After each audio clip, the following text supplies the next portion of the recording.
Greetings everyone, thanks for joining me.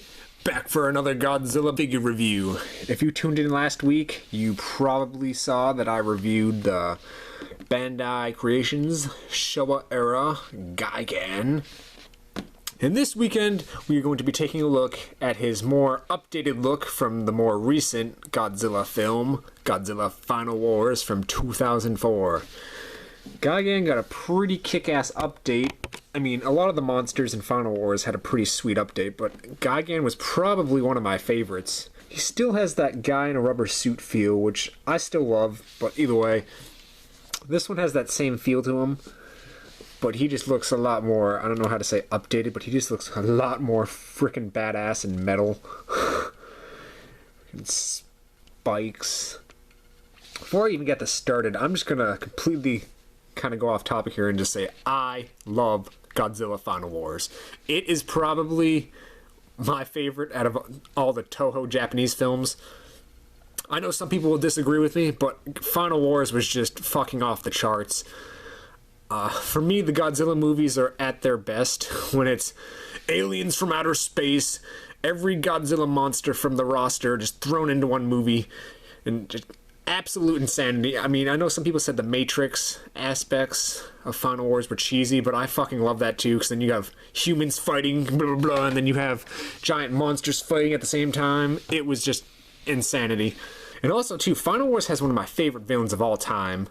I believe his name, it was the Zillion, his name was X. And we're really excited to have an alien as our guest on the show today. Your name, sir, is?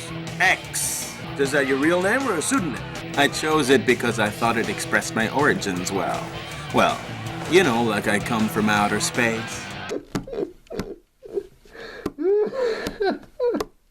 Okay, so minus the ridiculous name, X was one of my favorite villains in all the Godzilla movies. Watching X completely lose his shit as Godzilla just destroys every monster that X throws his way, and seeing him scream and stomp on the ground like a 5-year-old that didn't get his way is truly a blast to watch.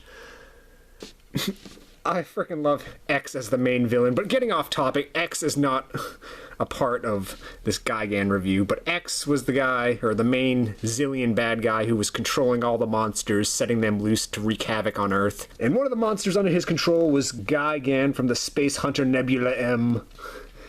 This is, he has 2 appearances in the film. He has his trademark blade hook hands, and then later on in the movie he gets repaired by the aliens, the Zillions, and he has frickin' chainsaw hands. Bzzz, like, holy shit, can you get more fucking awesome than that? Chainsaw hands.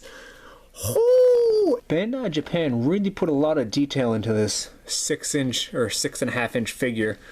The detail is crazy. You can see teeth in Gigan's mouth there, and he has a pretty pissed off look on his face. Pretty angry look on his face. His horns here to the top. His fins, like before, are like that. They seem to be more rubbery vinyl this time. Last time they were really hard plastic, but they're still pretty soft vinyl that you can bend. You can see, you can bend them, but I wouldn't try bending them too much. Just not a really great detail on this figure. Tail looks really cool, really cool. He even has this like club spike, I don't even know what you want to call this, at the end of his tail. Really freaking nice. Really nice. There is a lot of like little minor details injected in this. It almost reminds me of this xenomorph alien. If you look, he just has like so much detail. It's freaking crazy. Has some spikes sticking out on both of his knees. Both of his feet have these little blades on the end, or hooks. The only major difference between this Bandai Japan Final Wars Gigan and the Bandai Creations Final Wars Gigan that I've been able to notice anyway, well, it's the only thing I've been able to pick out, is the feet are different on both figures. This is the Bandai Japan one. They're slightly more thinner and they look like they're longer. The Bandai Creations one, I'll try to put a picture somewhere. They're slightly more short and stubby looking, and that's one of the ways you can tell.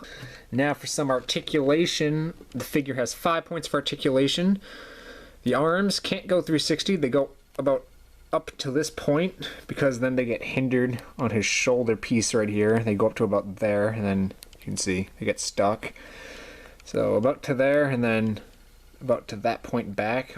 If you go past that, it's going to be forcing it, which I don't want to do. So arms can go up and down, not 360.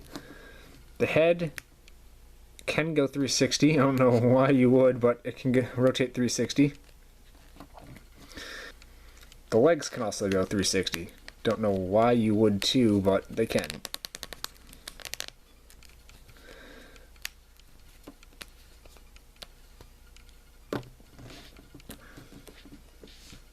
I've heard some people say you can rotate the tail a little bit too, but from what I've seen, it's not really even worth it, and mine looks like it has a pretty good solid glue seal on it, so I don't want to force it off, but yeah.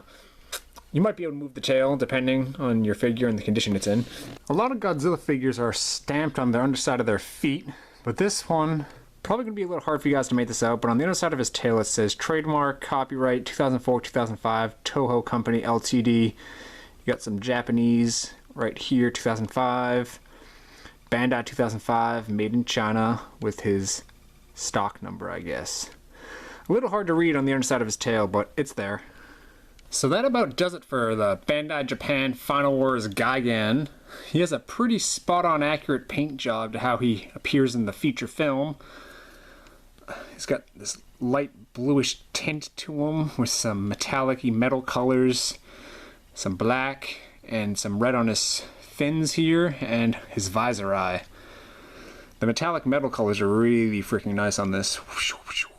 This is a really awesome figure to have, and this is the second Godzilla figure I have in my collection of my favorite kaiju villain, Gigan. My first one was the Bandai Creations Showa era Gigan, and this is my second, the Bandai Japan Final Wars Gigan, that I am really happy with. This is an awesome figure.